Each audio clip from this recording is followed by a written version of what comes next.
The San Francisco Giants unfortunately dropped the finale of the three-game series versus the wild card leading Washington Nationals as we get swept out of Oracle Park, and just a frustrating series all around, especially when you consider that the storyline of this series, and it happened to fall in each game, was that our starters were not able to pitch deep into the game.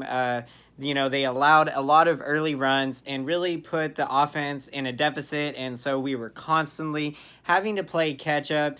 And so, that's what we saw in this one as the Giants sent rookie right-hander Sean Anderson to the mound. And what has been a struggle for Anderson on the year is his struggles in the first inning. It has taken him some time to be able to get a feel for his pitches and, see what's working. And usually in the process of him figuring everything out, teams have just jumped on him early in the game.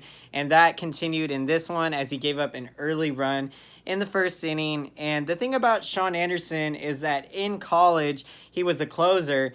And usually, when you're a closer, you got to have the mentality of throw strikes when you're coming into the game. And you got to be ready, just right away. And so, you would think that that experience would help him in this case and transitioning, from the bullpen, as a starter warming up and then getting a feel for things in the first inning, whether it's the mentality of treating it how you would if you were going to, come in as a closer like he did in college. But Anderson just has not been able to make this transition yet so far. So it has been a huge learning curve for him in his rookie year. We've seen him, he has the stuff to be a lights out starter. And I have the faith that, he could be a Cy Young Award winner if he was able to put everything together. And that could happen over time. Still very young, of course, 24 years old, the right-hander. So he only lasted 3 innings in this one. Now, the reason why he probably didn't pitch more than that is, of course, the inconsistency of his command of his pitches. He walked 3 batters on the day, and Bochy really, he has a short leash because these games are so critical right now. When you look at the standings, the Giants are playing a team that we are chasing in the wild card standings in the Washington Nationals, and you do not want to fall behind more than 4 runs. And so that was the case at the time in the 4th inning. And you had Sean Anderson due to hit second in the bottom of the 3rd inning. So Bruce Bochy wound up warming up the long man. Andrew Suarez brought him into the game for the 4th inning. And in the bottom of the 3rd inning, we ended up using Scooter Gennett as a pitch hitter off the bench to try to get something going, as we needed to try to answer back to the Nationals. And, unfortunately, the offense continued to lay a goose egg. And really the storyline is that our inability to hit with runners in scoring position, it was a struggle all series. The Giants had numerous opportunities of getting base hits. I believe we actually out-hit the Nationals in the series, but it doesn't matter at the end of the day if you're not outscoring your opponent, as runs, of course, are the most pivotal factor. So in those 3 innings for Anderson, he gives up 4 hits, 4 earned runs. We talked about the 3 walks. That's definitely going to have to improve, if he's going to be able to, be a lights out pitcher, pitch deep into games and have that confidence. He struck out 2 batters, gave up 1 home run. Now with a balloon 5.33 ERA on the year. Now the Giants were opposing 26-year-old right-hander by the name of Joe Ross. He goes 6 innings in this one, giving up 3 hits. He shut the Giants down. Now, Steven Duggar actually had faced this guy down in AAA Sacramento a few weeks ago. And in that game, the River Cats actually won the game against Fresno. And also Steven Duggar actually got a couple hits off Joe Ross in that one. So, he had an idea of Joe Ross and had seen him, had some confidence, believing that he could hit him well. Now, unfortunately, in this case, whether it was Joe Ross making the adjustments, he was able to shut the Giants down, also gave up 2 walks and struck out 5 batters. And, speaking of Steven Duggar, guys, I wanted to get into a point of what happened today. Now, Steven Duggar dove for a ball in center field and landed awkwardly on the same shoulder that he dislocated, I think it was last year, on a dive back to second base when he was on the base paths. And so, he was very visibly frustrated, throwing his glove before going down into the tunnel in the Giants dugout. And so, we hope for the best for Steven Duggar. I believe the reports came out that he had a sprained shoulder. So hopefully it is nothing too serious. I'm not sure what the timetable is on his return. So hopefully it's nothing too serious, and that he'll be able to come back healthy. And really, another point to make is that, the Giants have struggled now with the loss. I believe that puts us at 2-7 in our last 9 games, and puts us at, I think it's 3-8 now in our last 11. So, after that amazing run we had in July where we went 19-6, and we literally jumped from 8.5 games back of the wild card all the way up to within, at one point, 2 games back of the wild card. And so another good point to make, guys, is that we're still only 4 games back of the second wild card in the Philadelphia Phillies, despite the sweep to the Nationals and, of course, the 4-game losing streak as a whole, with dropping that final game of the road trip in Denver. And so, there's still plenty of time to make up the ground. And when the Phillies are coming to town for a 4-game series, so this is a huge opportunity coming in for the Giants to try to answer back and really get back into this. So we have to be optimistic. We have to be positive and really just kind of hold on until Alex Dickerson can come back. He was an absolute spark plug to the entire run that the Giants had in July. And it seems that ever since he showed up, the team started hitting, and hitting can be contagious. And also when you have deep guys in the lineup like Alex Dickerson, or for a while Evan Longoria, because Evan Longoria did miss some time during this kind of losing spell the Giants have been on. And when you have a deep lineup, the thing is you're getting better pitches to hit for other guys in your lineup, and all that does is only deepen the lineup more and more. And so, you're getting your teammates better pitches to hit, and then good things are happening.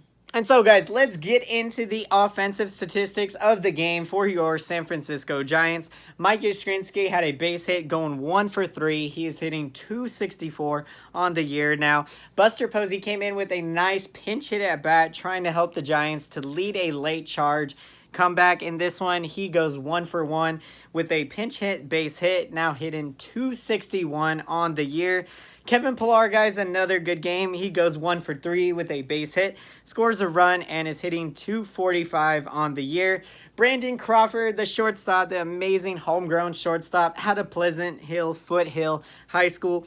Crawford with a multi-hit game, going 2 for 4 with 1 RBI, is now hitting .226 on the season. And then, so guys, now let's get into the scoring of how this game played out. So in the top of the first inning, the 20-year-old, crazy to believe, 20 years old, and has got Juan Soto of the Washington Nationals. He's got 43 career home runs, and he's only 20 years old. Just absolutely insane. He gets the Nationals on the board in that top of the first inning, thanks to a situational at-bat by knocking an RBI, putting the ball in play. So that would give the Nationals a 1-0 lead. And then in the top of the third inning, unfortunately, guys, this is a story that we've seen many a times over the years, and it's always frustrating when it happens, but a former Giant has come back to haunt the Giants, and it just so happens to be a Giant that was actually on this team this year. Back in April, he got released, Gerardo Parra. I believe he got released about the first week of May, so he played 1 month with us, and the Giants let him go, and he wound up getting picked up by the Nationals, and he's just been a revelation for them and has really played well. And he knocked his 7th home run of the year, a 3-run blast off Sean Anderson, and that gave the Nationals a 4-0 lead. And again, it was just a recipe for disaster when you consider that Anderson walked a few batters, I believe. And so, walks seem to always come back to haunt, and in this case, that's what happened. The story of each game of this series is that we fell behind early, and it just gave our offense, a really difficult time to try to come back and answer. Now, in the bottom of the 9th inning, the Giants would get on the board. Thankfully, we would not get shut out. Brandon Crawford would knock an RBI double to cut the deficit to 4-1 Nationals. And unfortunately, that wound up holding at the final score, and so the Nationals come away with the sweep, and they are now leading the wild card over the Phillies by 1.5 games. And so, that puts the Giants 5.5 games behind the Nationals. And, that really puts things into perspective because coming into the series, we were only trailing the Nationals 2.5 games in the standings, but now dropping 3 games back. Still definitely doable, 5.5, but, you just never want to go that far backwards in a short period of time. In this case, like one series, you move back 3 games. So, gonna have to bounce back from this. Definitely doable. Now, let's get into the bullpen statistics, guys.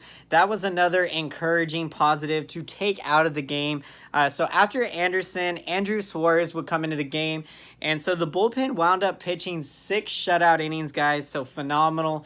And we saw a number of arms come into the game and put out a good performance. So Andrew Suarez came into the game. He pitched 2 innings, gave up 2 hits, did not allow an earned run, didn't walk a batter, had 2 strikeouts.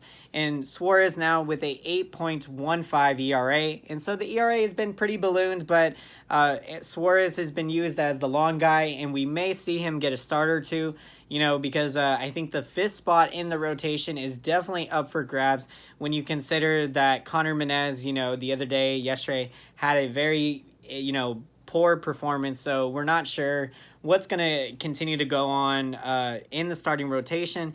But those are the decisions, we know they will be made with the best, opportunity to win on the field, as Bruce Bochy will make that decision. Those tough decisions, man.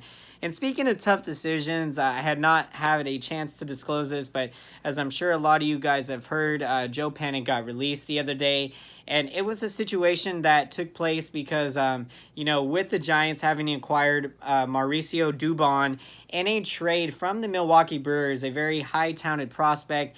You figure he is going to be in the mix for second base. And the Giants acquired Scooter Gennett from the Cincinnati Reds. And again, I think it is an upgrade over Joe Panic when you consider the power that Scooter Gennett potentially has, as he hit 27 home runs in 2017 and then hit 23 home runs in 2018. Also, another factor, guys, Donovan Solano, the utility, versatile infielder, 31 years old for the Giants. He has been very impressive this year in his short stint of playing time, hitting over 300. And so you knew that Bochy was going to be giving him some more playing time. So just with all this being said, it made the decision very tough, but you had to, in this case, move on from a Joe Panic. Now, he was offered an opportunity to go back down to AAA Sacramento, but he elected to basically go to free agency, and, I'm certain he will get picked up from a new team. And so, the Joe Panic era, at least at this time, unless he comes back in the future, we've seen Giants return Pablo Sandoval, Connor Gillespie. These things have happened, and so it remains to be seen, with Joe Panic. But we will never forget the double play defensive stop that he made, the tag team duo with Brandon Crawford in Game 7 of the 2014 World Series. What a stop by Panic he made, and flipped the ball with his glove to Crawford, and they made the quick turn, getting to Eric Hosmer on that double play. And so, it was a great memory, and I have some very phenomenal memories. I was there to witness Joe Panic hit a home run off Adam Wainwright in the 2014 National League Championship Series. It was Game 5. That was a huge game. We had Mad Bum on the hill, and I believe it was like the 4th inning. I think we were trailing at that time, but Panic hit a big home run. So it was a great memory. And then, of course, back in 2016 against the Chicago Cubs in the National League Division Series, I believe it was the 13th or 14th inning, but Panic came up and hit the game-winning base hit. So just a great memory, and, so many great moments with Panic. So we will not forget the good times. We thank you, Joe Panic, and we wish you the best of luck in all your future endeavors in your baseball career. And may we hope to see you back with the Giants in the future, whether as a player or potentially, coach, broadcaster, etc. But it was amazing to see the quote, Joe Panic saying that he will always be a Giant in his heart. And I think he really means that from the bottom of his heart, as just the impact of playing for this fan base, playing for us, the fans, and, what the entire community environment of San Francisco has offered, to Panic and his family. Sam Coonrod, guys, was able to pitch another effective inning. The rookie right-hander continues to impress. Now, yesterday it was a struggle for him. He walked, I believe it was 2 or 3 batters, but today he had a good performance. Coonrod went 1 inning, allowing 1 hit. He did not allow an earned run or a walk, and has a 2.25 ERA now. Now, Tony Watson came in after him. He has been absolutely clutch. Now, he is a member of the bullpen that we potentially may have seen get traded at the trade deadline. Now, of course, it didn't happen, but Watson has just been so effective, so it's nice that we were able to hold on to him, and, you know, he's going to continue to be a huge asset in that bullpen. So Watson goes 1 inning. He does not allow a hit or an earned run or a walk, so a perfect inning for him, and with a 2.80 ERA on the year. And now another couple young guys that we saw, guys. Jarris came into the game. He goes 1 inning, gives up 1 hit, does not allow an earned run or a walk. And in his short, limited amount of pitching that he has had, he has a 1.80 ERA. And then, of course, Reyes Maranta, guys, he gets an inning. He gives up 1 hit, does not allow an earned run or a walk, strikes out 1 batter with a 2.68 ERA on the year. And so, guys, now let's look ahead to the future, to the San Francisco Giants' next game, the Philadelphia Phillies, of course, who are leading the second wild card by 4 games over the Giants. They are going to be coming into town for a pivotal 4-game series, and we are going to be sending Madison Bumgarner to the mound, who is 6-7 on the year with a 3.92 ERA, to go with 142 strikeouts. Now, in his last outing, Bumgarner pitched at Coors Field, and he is not one to make excuses, but he did say that, you know, it is a little different with the grip. I'm not sure if he said the grip, but it's different, of course, pitching in Colorado in that high altitude. You know, you're not pitching at sea level. So he gave up 5 earned runs in 5 innings in Colorado. The Giants' offense was on full force that day, so they were able to get him off the hook for a loss, so he got a no decision. And the Giants have won 7 of Bumgarner's last 8 starts, including his last 4 starts overall. So look for the Giants to continue this hot trend, and they are going to really need their stopper to, you know, pitch a performance. You know, we need him the most, and this is the guy you want to have on the mound to stop a losing streak, in this case, a 4-game losing streak. And so, you know, it's going to be a great matchup. The Giants are opposing Aaron Nola, who's having a great year for the Phillies. He is 10-2 on the season with a 3.60 ERA, to go with 163 strikeouts.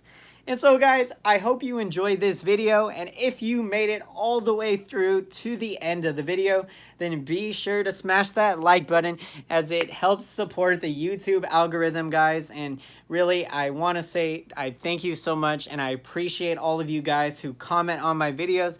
I absolutely love to interact with you guys. Love to get your opinion, your perspective on all things San Francisco Giants. And so comment down below. Let me know, what are your guys' thoughts after the sweep to the Nationals? Are you concerned with how the starting rotation has been? They have really struggled of late, but we have several rookies in the rotation. And, you know, how will the Giants be able to stay afloat until Alex Dickerson comes back? So, you know, there's a lot of things going on with this team right now, but I definitely believe we will be able to turn things around. So love to hear your guys' thoughts. And until next time, I will see you again. Thank you so much for watching, and have a great day.